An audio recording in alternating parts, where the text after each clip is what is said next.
Hello and welcome to Play to Your Best, a summit with experts in mindset, nutrition, training, and recover. I am Tennille Hoogland. I've got the incredible Kristina Borseti here with me today, and welcome.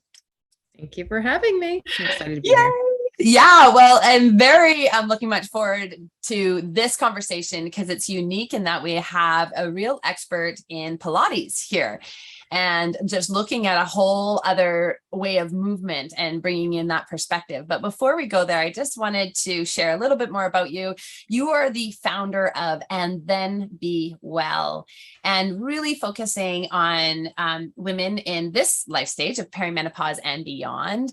And yeah, like really thinking about how they can be like the full integrated component and looking at how do we do this with the best science. And what I'd like to do is have you offer anything else that you wanted to share within your bio that's really important to you. But also I want to, my first question is, can you tell us your story? Because this is really what led you to the work that you're doing. Yeah, sure. Well, the bio, the introduction was great. And then in my story, it sort of alludes to where all of this goes. But if we go as far back, I used to work at a luxury fitness gym facility here in Boston. And I was doing all the workouts because, right, it's like kid in a candy store. I'm like, oh, training here. And, you get it for free or discounted. So I started to dabble a little bit more in Pilates. I had done some stuff beforehand, but I was working with a really great trainer. But at the time, and I know things have evolved, at the time, there wasn't a lot of focus on deep stabilizer muscles. It was a lot of global biceps, glutes, lift heavy, all that. And so I felt strong, but I went on a trip. I took an airplane trip down to Florida and went to go to the gym, like right when we got off, been sitting for hours, went to go lift a heavy weight and did something to my back. Who knows? I went to a doctor who didn't know either. He tried to put me on, medication, like heavy, tranquilizers, if you will. And I just said, no, there's got to be another way. And this was really the stepping stone into holistic medication and holistic, healing. And so from there, I had a really great trainer in Pilates. I couldn't walk for almost 3 months. I could barely sit down. And so she really helped to come back into slowing down, and which was very frustrating. Yeah. So I did, take a break, and I'd gained some weight and I wasn't too happy about it. And, she really brought me back to me, the centering, pun intended. And so I learned how to stabilize my core, and that just made a huge difference, which was what transitioned me into becoming a Pilates instructor. Now, fast forward, I decided I was going to go into this career full time, and I left my full-time job. Was doing great, was like, I'm just going to teach Pilates, not even think, I didn't know, whatever, I was just going to go out there and do it. I jumped into the reformer training, the equipment training, and found out I was pregnant. So I guess I was really relieved of stress. So yeah. I got pregnant, and that had a really healthy pregnancy, but they were watching this cyst over, the months that I was pregnant, and went in for a routine cyst removal, according to them, routine cyst removal, which turned into me landing in the hospital with a hematoma, which is an internal bruise, and this fever. And the doctors just, the doctor that I was working with, just a little undereducated on these things that were happening to me. And this became this tumbleweed of negative things thereafter. Ended up in a room with someone who had, C. diff, which is a form of highly contractible colitis. So I had that, I had sepsis, I had all these things. So what went from me having a nice, healthy, natural pregnancy that led to abdominal surgery from my navel down through my pelvic bone, abdominal washout. And so again, here I am, I'm on the up and up, and taking a more than a large step back. I had to learn how to heal my own gut through my own research, because as you know, there is a disconnect between in-hospital care and home health care. They're fixing it. You have to really heal. And then just, rehabbing my body and understanding my body again. And that's what really got me into going out and getting my nutrition certification, and, just basically understanding myself better. Now, moving into my 40s, having a child, trying to, come back from pregnancy, come back from surgery, and all these things. And so that's kind of what landed me here. And then Be Well was birthed out of that because I wanted to create a place that I could bridge the gap for women and help them to connect them to resources like yourself and other really wise, intelligent, female-led businesses and wellness experts that could help women, not only in my situation was quite dire, but in all areas. And then I'm not quite sure if it's medically induced, but I started to experience really, I have these perimenopausal symptoms, which I didn't know what they were. And I thought there was just something wrong with me. I thought it was because of all these things that had happened. And so long story long, I decided to really hone in on this part of life and just dig into really, it starts with helping ourselves, and then we can then pour out into the world what we've learned. So that answers your question quite a bit, quite a mouthful. Well, absolutely. And what I want to bring us back, just actually way back to the beginning. See, because I think what's interesting is that you come from quite a strong athletic history as well. And so how you knew your body before, like there's this idea of, and I'm really interested in this idea of comparison, right? Like how you had this way of being previously, like you've done this a couple times now. So you're a bit of an expert of, okay, well, I used to do, and now I'm doing, or I used to be, and now I have to, and and that ability to shift. And I want to hear a little bit about that shifting. So when you were younger, in your 20s, you were in softball.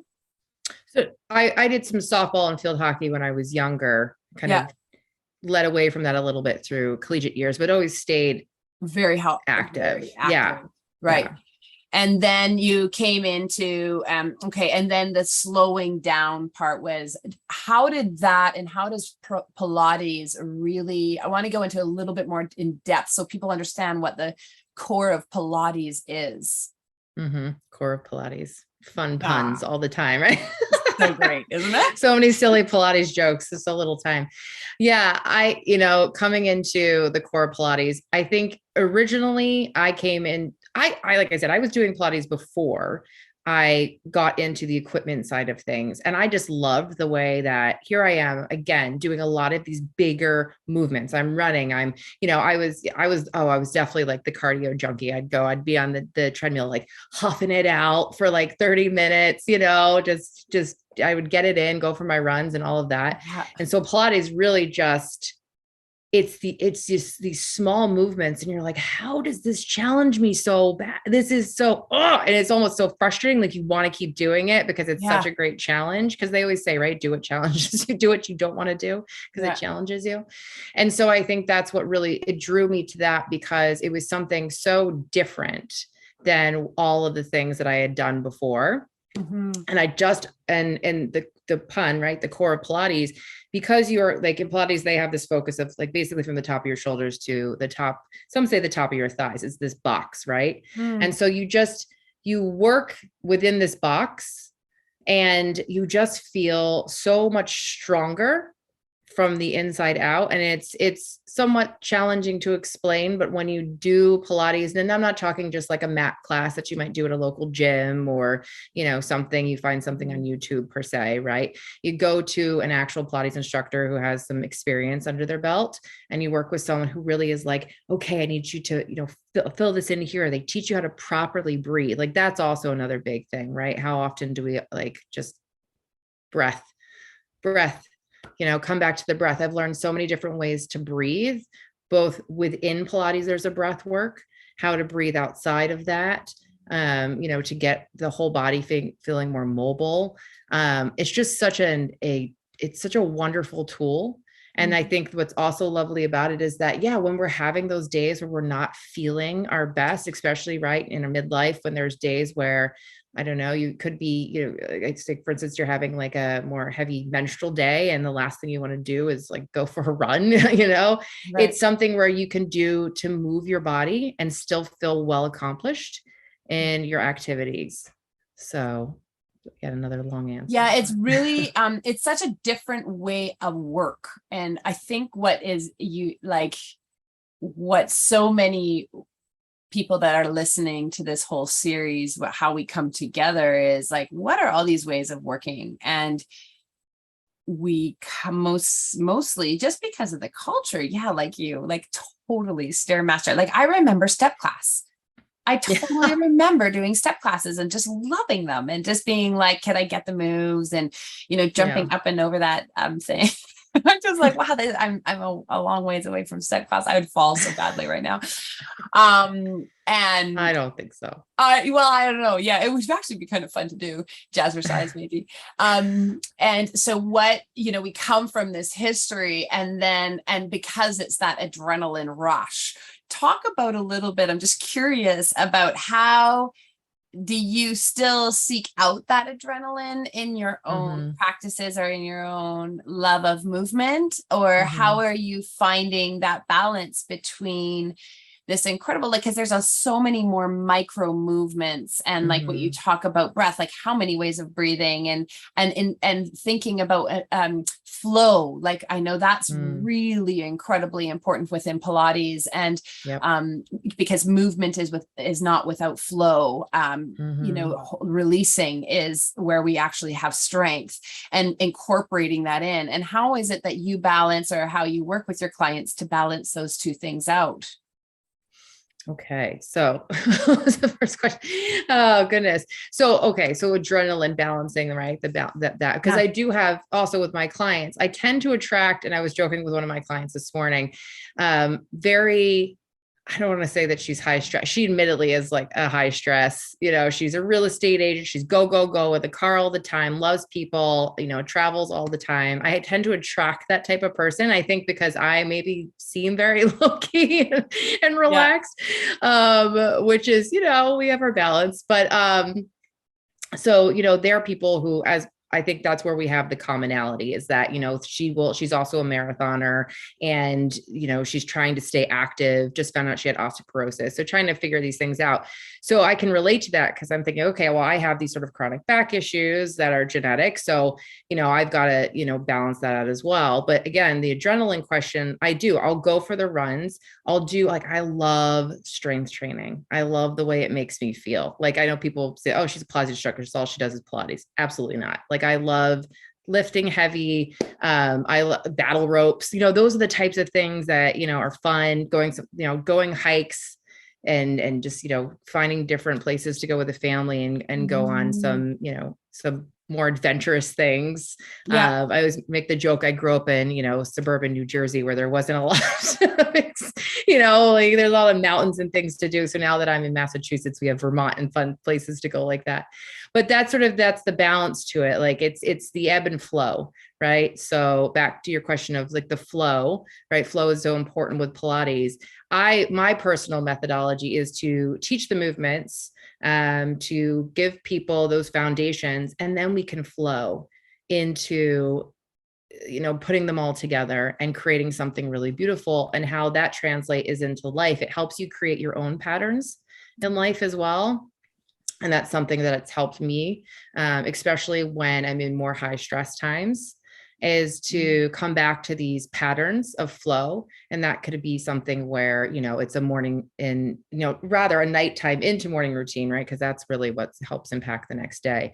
Or if things are kind of chaotic at home, with balancing things with family and your own health and things like that, what are the patterns of flow that we can come back into, because we've built these foundational movements. So it's kind of, it's that theory in there is how it, you know, parlays into everyday life, which is, I think that's what. Well, I'm really fascinated, because I love it that you shared that you love strength training. And then I know that you have, a desire for other like forms of sport, either, you know, like the running piece or the hiking piece. And how do we keep that cardiovascular aerobic base going? And I love it that you bring this in, because I think what I want to know from you is, you've mentioned breath, you've mentioned flow, and how it's a philosophy of Pilates that it enables you to perhaps bring that into your sports more often. Where would somebody, you know, for person in midlife and perimenopause and beyond, who needs, I mean, you could say everybody needs Pilates, but Sure. who would you say really could benefit from somebody that it hasn't had that sort of grounding before, or knowing how to breathe, or really loves that micro things? Who do you see thriving with a Pilates practice? Well, it just, speaking of going back to my, the ideal client that I just mentioned before, those are the individuals that need it. It's just that, they barely want to take a pause for a physical therapy session if they need it. There's just so much life to be lived. So people in your community, athletes who are so driven, is to take this practice in and pack it in to what they're already using. Yeah, because it still has a challenge to it, which is what, if we really want to just like keep on our like desire to, but I want to make it like do something, because you can make it challenging as well. Yeah, because Pilates is challenging. Like it can be extremely challenging, and challenging not only for the mind, because I think that there's so much to learn about one's body in Pilates. Yes. Right. Yes. I think that is like, there's this stillness of actually coming into something that is so absolutely enriching to learn about. So I love, okay. So now we know who's coming. We're basically everybody here does need to go to Pilates, but I think that you're pointing out somebody in particular that is struggling going to a yoga session, because maybe it's a little bit of a different place. There's a different space there in the yoga flow, or in that space, but so it could, experiment or look into Pilates for that way. How about that transition from, you also made a transition through the COVID and thinking about, okay, I'm working in a boutique studio. I'm really I'm with hands-on people, and now in that online environment. How did you understand those two pieces? Yeah. So I had done some bits of virtual when clients couldn't come in, and it is challenging, right? You go from being in front of a person and then they're no longer in front of you. So cueing things correctly. So that became a challenge for me as an instructor, to learn how to cue more simply right? Because there's these stages of awareness with your movements, right? And so, and how can everyone become more aware themselves? Because ultimately that is, for me at least, the goal. I hope everyone stays with me forever, until they have to move or whatever, whatever it is they choose to do. But that is ultimately the goal, to teach people body awareness. And so I think that was actually something that's really beautiful that came out of that time, is because, in the studio, I'm moving you around a lot, or you're looking at me because I'm right here teaching in front of you. And that's wonderful. Right. But then when you're far away, okay, now I need to cultivate my own body awareness. And it sort of fast forwarded some students learning.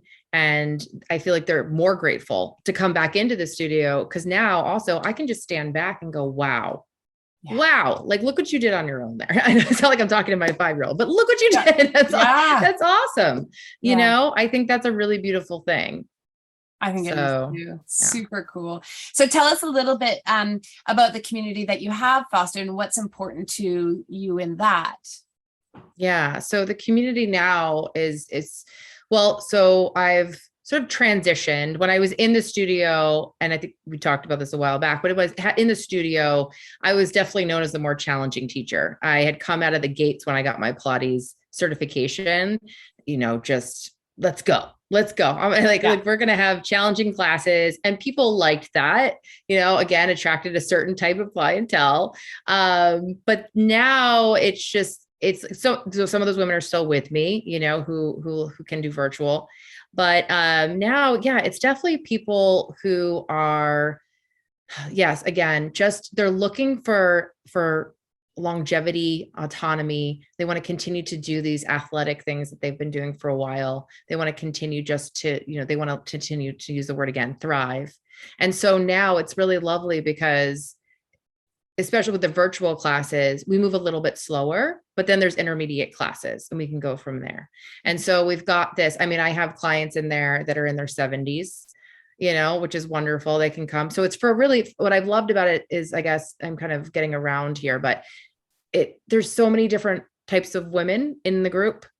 I think the goal is all the same, right? To feel good, to feel strong, to feel able-bodied, to feel, like themselves. Yeah. But there's also just, you have different age groups, different body sizes, different, locales. And it's really lovely that's how it's sort of coming together, because there is, and, again, nothing of social media, but there is sometimes you go on and we see these stereotypical Pilates bodies for the type of person who should be doing Pilates, and I often get a little frustrated with that, because that's not it,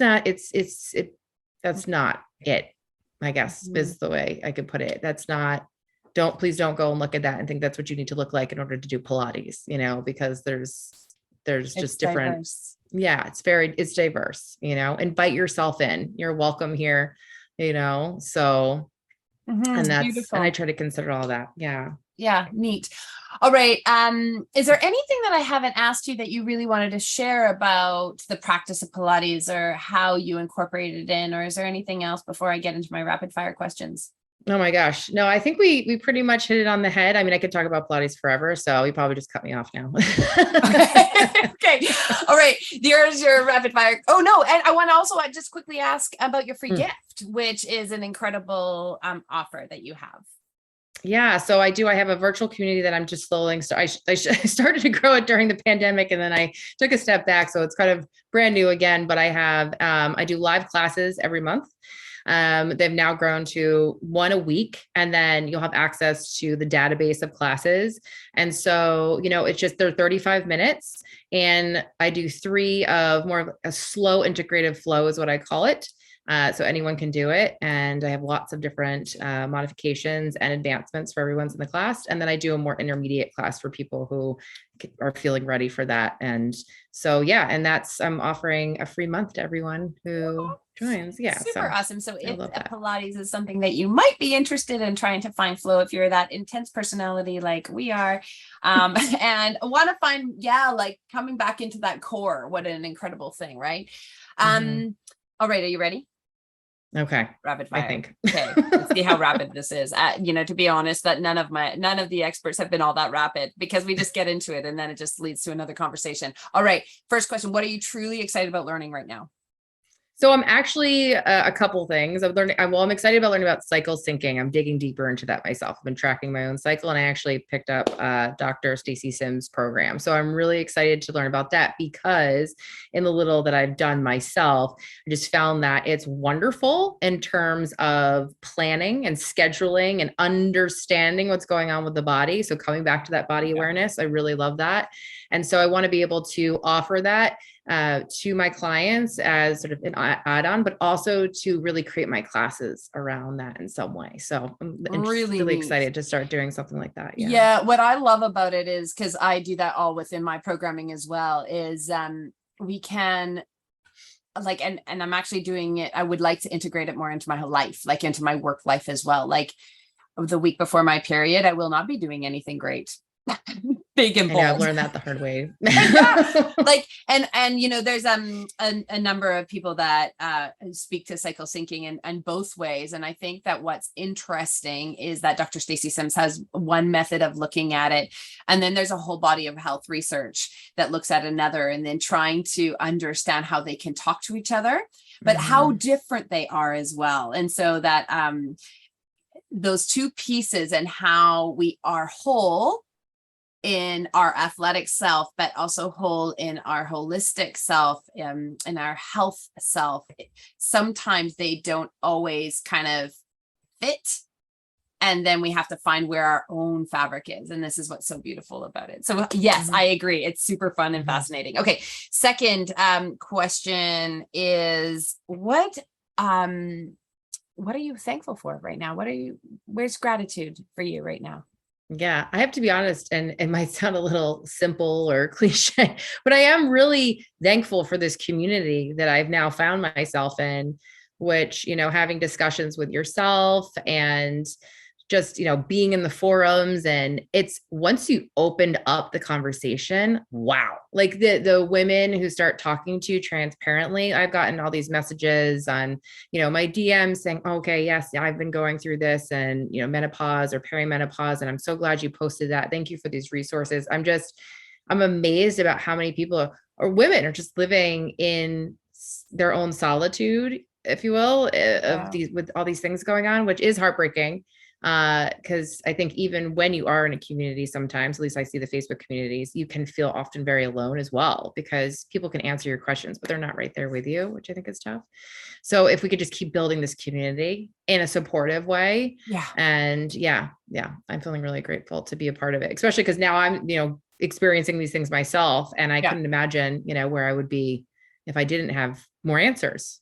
Yeah. And places to go and more like know the questions too, to even ask, like, what is this? Like, you mentioned at the beginning is like, was this perimenopause? Like, you didn't like, is it perimenopause or is it something else, or like, super fascinating. And what is one principle that you live by?